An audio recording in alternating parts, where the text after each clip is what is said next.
Bonjour à tous. Je m'appelle Grace Simon, et aujourd'hui je veux partager une histoire de mon passé qui me hante encore. Chaque fois que j'y pense, mon cœur se serre, et je ne peux m'empêcher de me blâmer.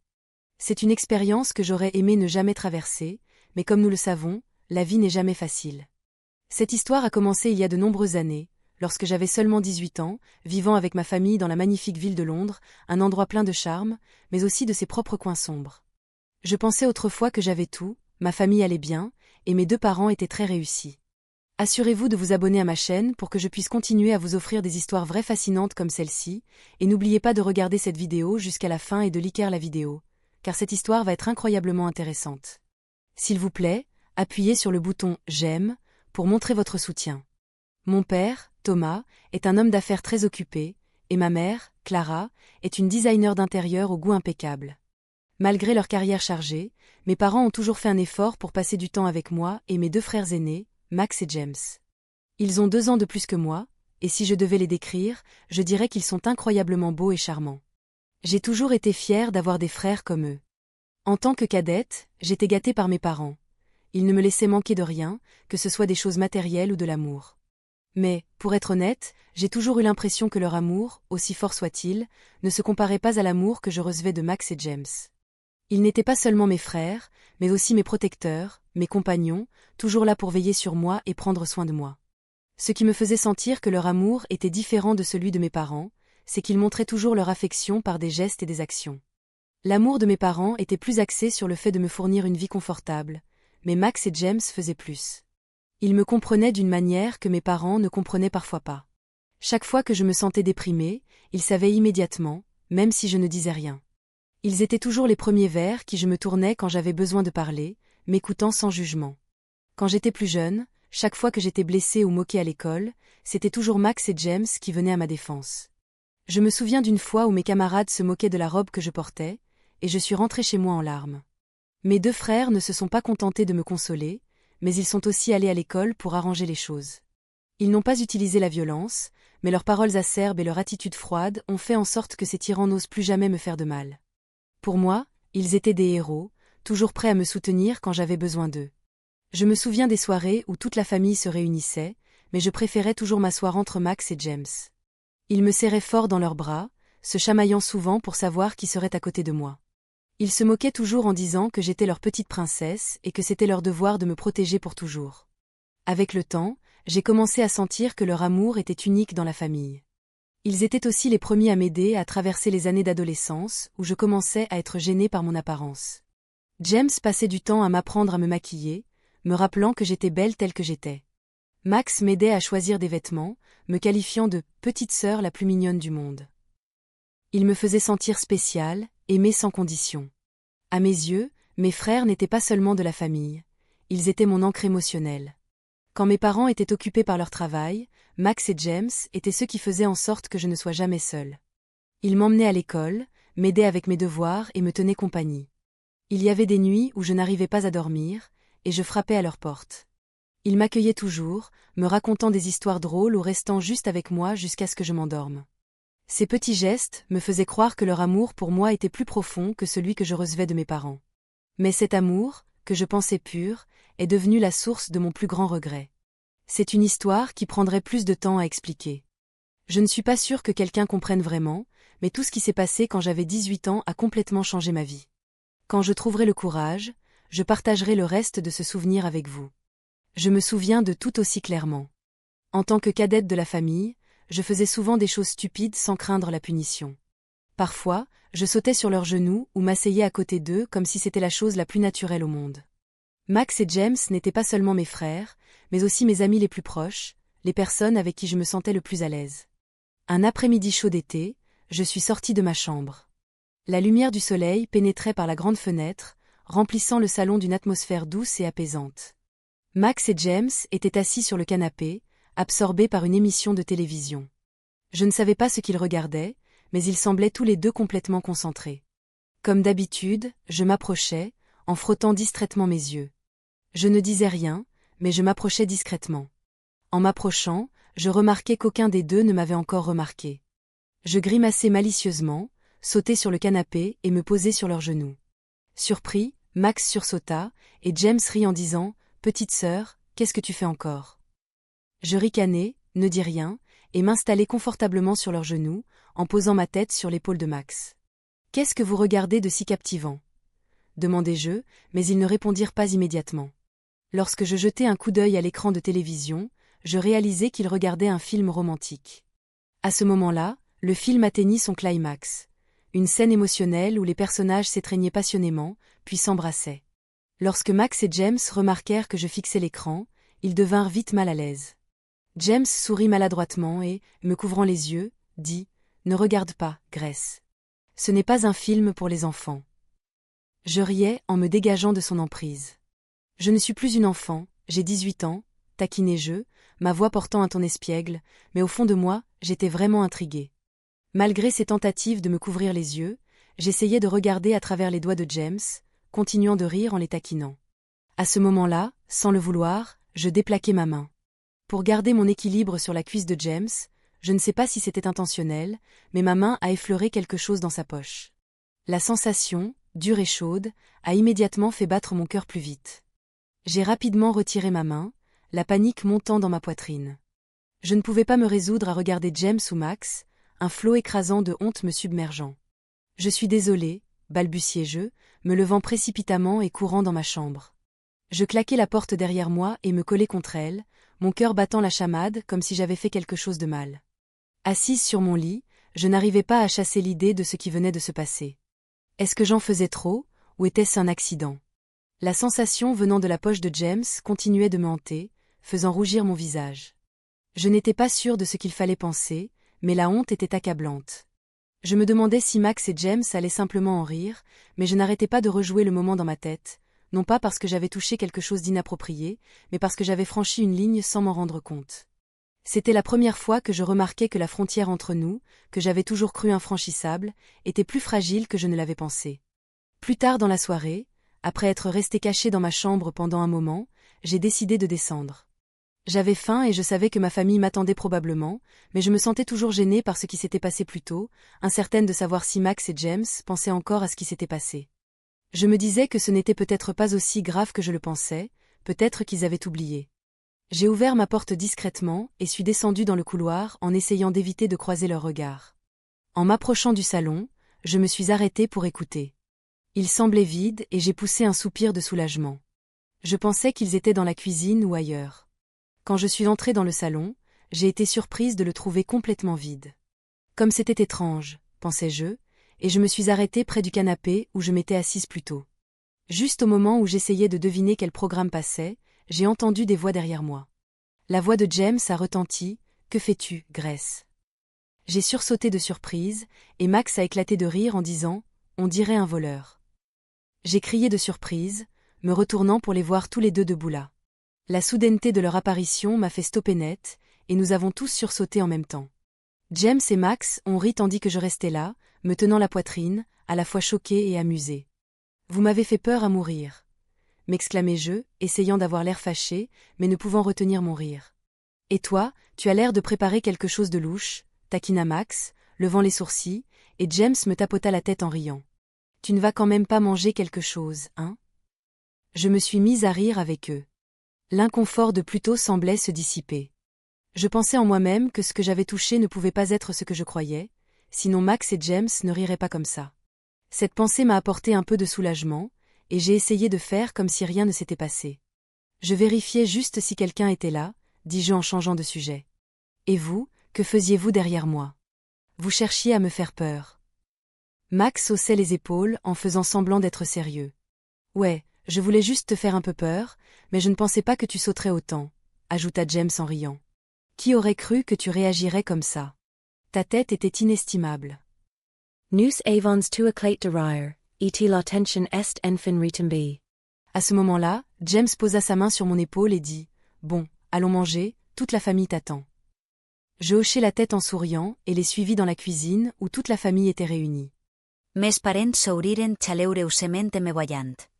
Je m'assis à la table, me sentant en paix avec la lumière chaude qui nous entourait pendant le dîner. La conversation était pleine de rire, mes parents parlaient de leur travail et Max et James me taquinaient de temps en temps avec des blagues légères.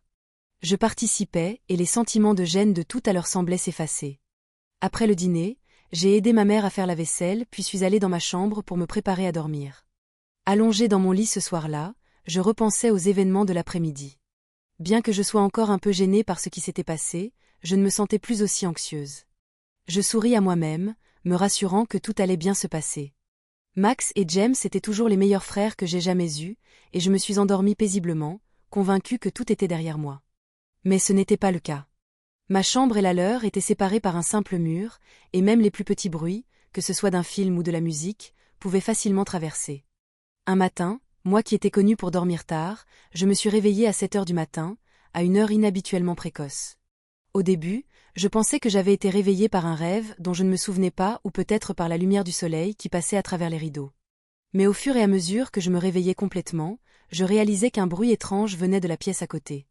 Ma chambre était située entre celle de Max et James, et notre maison était construite dans un style traditionnel avec des murs fins, donc si quelqu'un écoutait de la musique ou regardait la télévision fort, les bruits pouvaient facilement atteindre les autres chambres. J'avais l'habitude d'entendre James et Max discuter ou jouer à des jeux, mais ce matin-là, le son était différent. Ce n'était pas fort, mais il était suffisamment distinct pour attirer mon attention. Au début, je pensais qu'ils regardaient simplement un film d'action ou quelque chose de similaire, mais après quelques minutes, je commençais à sentir que quelque chose n'allait pas. Les bruits n'étaient pas comme ceux d'un film, ils étaient intermittents, parfois lents, parfois rapides. Mon cœur a commencé à s'emballer et une pensée a traversé mon esprit. Cela m'a fait rougir. Je ne voulais pas y croire, mais à mesure que le son devenait plus clair, j'étais sûre que ce n'était pas de la musique ni une conversation normale.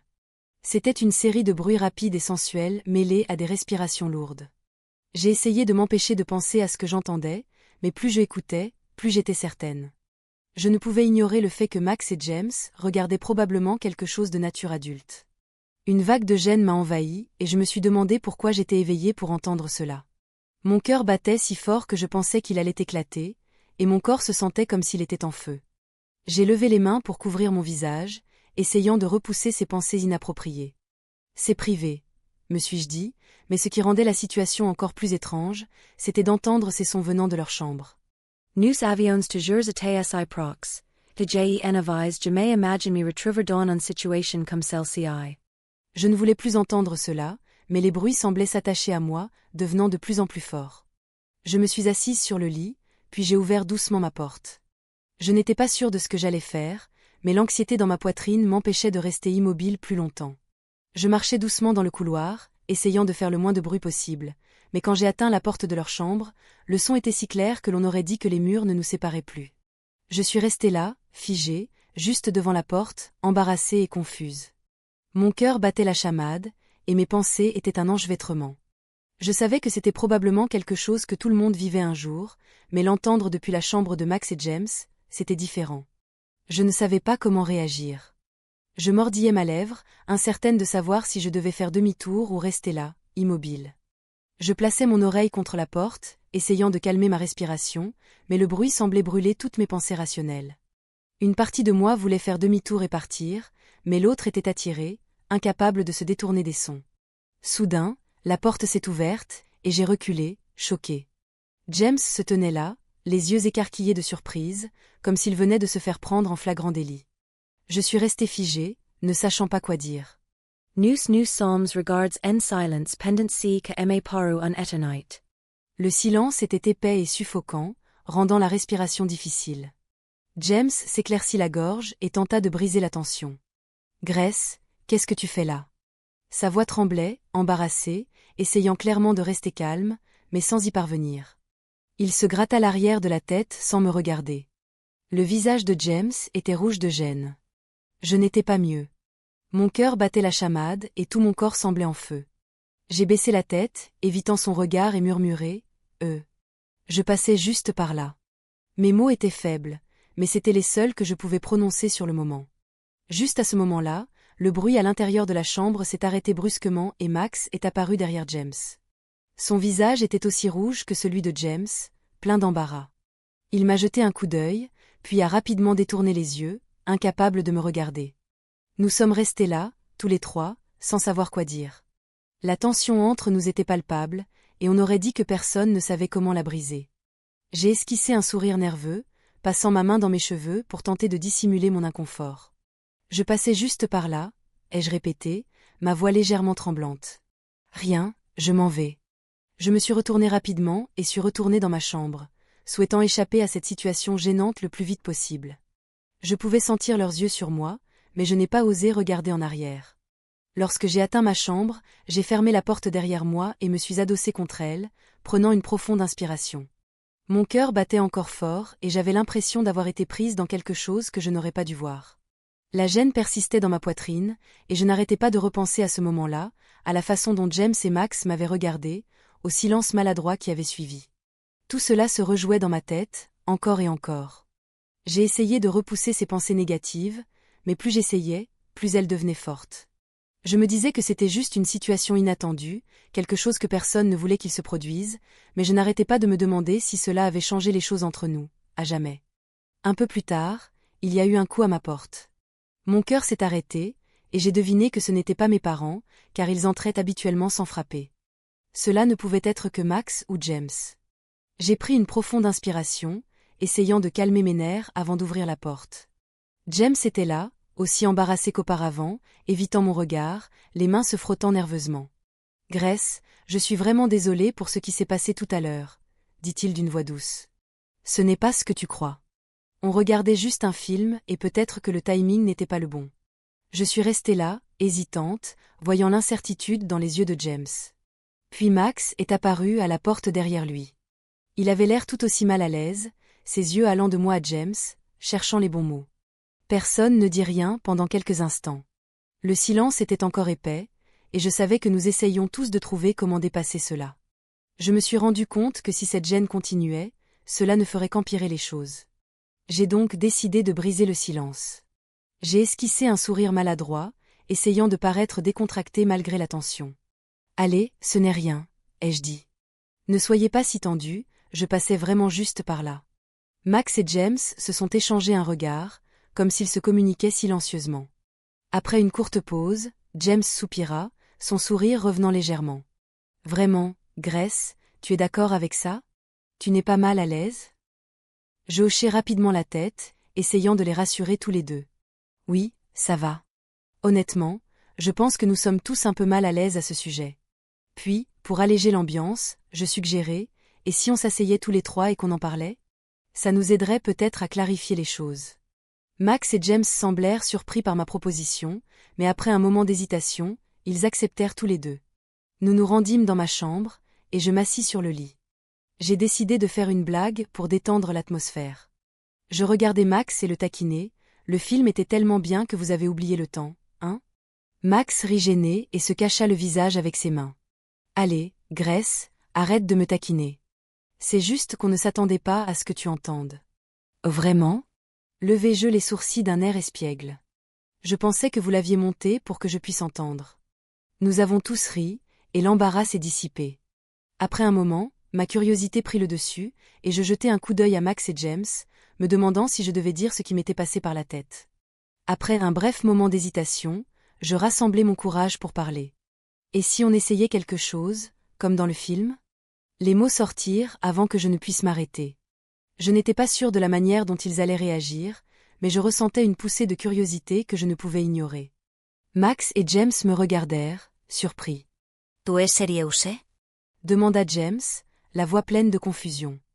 Je hochai la tête, essayant de garder une expression sérieuse. « Je suis juste curieuse, ça ne ferait pas de mal d'essayer, non? » dis-je doucement, sans oser les regarder directement. « Hors de question, » répondit Max immédiatement, secouant fermement la tête. Ils détournèrent tous deux les yeux, clairement mal à l'aise. Mais je n'étais pas prête à abandonner. Je pris leurs deux mains pour les rassurer, ainsi que moi-même. Juste une fois, je veux savoir ce que ça fait. Après un long silence, James soupira et finit par parler. D'accord, mais juste cette fois, et on garde ça secret. Personne ne doit savoir. Sa voix était basse, soulignant l'importance des limites. La pièce était silencieuse, à l'exception de nos respirations. Mon cœur battait la chamade alors que nous commencions, chaque mouvement étant prudent mais plein d'intensité. Je ne savais pas combien de temps s'était écoulé, mais il me semblait que tout dans le monde s'était estompé, ne laissant que nous. Quand ce fut fini, la lumière du soleil traversait la pièce, et il y avait un silence paisible. Nous ne parlions pas, nous allongions côte à côte, respirant régulièrement. La tension que je redoutais avait disparu, remplacée par une connexion encore plus profonde. Nous nous rendîmes ensemble à la cuisine pour préparer le déjeuner, et tout sembla soudainement naturel, comme si rien ne s'était passé. Mais au fond de moi, je savais que la frontière entre nous avait changé. Lorsque nous nous asseyâmes pour manger, James me sourit et demanda « Ça va ?» Je hochai la tête en retour, souriant à mon tour. « Ça va, et je pense que je vous aime encore plus maintenant. » Je rougis à mes mots, mais ils prirent ma main, me souriant avec chaleur et affection. « Nous aussi, » dirent-ils. Et ainsi, nous continuâmes notre repas, sachant que notre relation avait changé, mais sans regret, seulement un lien plus profond, un lien qui resterait tacite mais clair entre nous.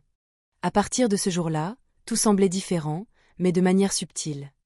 Notre relation, autrefois pure et simple, avait maintenant franchi une ligne invisible. L'intimité que nous partagions auparavant s'était transformée en quelque chose de plus complexe. Chaque fois que nous nous regardions dans les yeux, il y avait une nouvelle compréhension, une connexion plus profonde qui n'était pas là auparavant.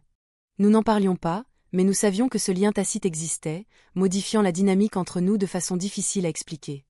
Mais bien que le changement dans notre relation soit indéniable, au fond de moi, je savais que ce n'était pas juste. Ce que nous avions fait, la frontière que nous avions franchie, était mauvaise. Nous avions sido la curiosité de la jeunesse, et bien que cela nous ait reproches d'une certaine manière, cela aussi les en marque sur ma conscience. Je ne pouvais ignorer le fait que nous avions enfreint des règles fondamentales, même si ce n'était pas intentionnel. Nos actions avaient altéré la manière dont je voyais le monde, et cela pesait lourdement sur moi. Parfois, je ressens encore l'anxiété qui monte quand je repense à ce moment. L'embarras n'a pas complètement disparu. Chaque fois que je regarde Max ou James, je sens que l'air a changé, une tension tacite qui reste juste sous la surface. Nous en avons plus jamais parlé de ce que s'était passé, comme si c'était un accord silencieux d'oublier et de passer à autre chose. Mais la manière dont ils me traitent maintenant est différente. Ils sont plus prudents, plus doux dans leurs gestes, comme s'ils avaient peur de me faire du mal, même si je sais qu'ils m'aiment. Quant à moi, je ne peux m'empêcher de sentir mon cœur s'emballer chaque fois que je croise leur regard. Il y a un mélange d'excitation et d'anxiété, un sentiment que je n'avais jamais ressenti auparavant. La curiosité de la jeunesse nous a conduits sur ce chemin, un chemin rempli d'émotions que nous n'étions pas prêts à affronter. Notre connexion est plus forte, mais elle est aussi plus compliquée. Je sais tu au fond de moi, les choses n'y seront jamais les mêmes. En y repensant, je réalise combien j'étais impulsive et immature. Nos actions, guides par la curiosité et l'émotion, ont franchi en ligne que n'aurait jamais dû l'être. Je ne regrette pas, mais je ne peux nier le sentiment persistant de culpabilité et de confusion. Il me hante, me rappelant que la curiosité peut parfois nous mener sur des chemins dangereux, des chemins que nous n'avions pas l'intention de prendre. Les choses ne se sont pas passées comme nous l'avions prévu, mais elles se sont passées, et maintenant, nous devons faire face aux conséquences. À travers cette expérience, j'ai appris une leçon importante. La curiosité, bien qu'elle soit naturelle, n'est pas toujours bonne à satisfaire, surtout lorsqu'elle menace l'intégrité des relations et les frontières qui nous protègent. Les limites de la vie ne sont pas là pour nous restreindre. Elles existent pour nous protéger des décisions que nous pourrions regretter. Parfois, retenir ses impulsions et rester ancré est le meilleur choix. Alors, à quiconque lit ceci, je voudrais offrir un conseil. Ne laissez pas une curiosité passagère vous conduire à prendre des décisions qui pourraient ruiner les relations qui vous sont chères. Avant d'agir sous l'effet de fortes émotions, arrêtez-vous et réfléchissez aux conséquences à long terme. Les émotions, surtout les plus fortes, sont souvent éphémères, mais les conséquences qu'elles entraînent peuvent durer toute une vie. Chérissez les relations que vous avez et respectez les frontières qui les accompagnent. Le véritable amour, celui qui dure, ne nécessite pas d'actions impulsives pour prouver sa force. Il est construit sur la confiance, le respect, la compréhension et la responsabilité. C'est la leçon la plus importante que j'ai apprise.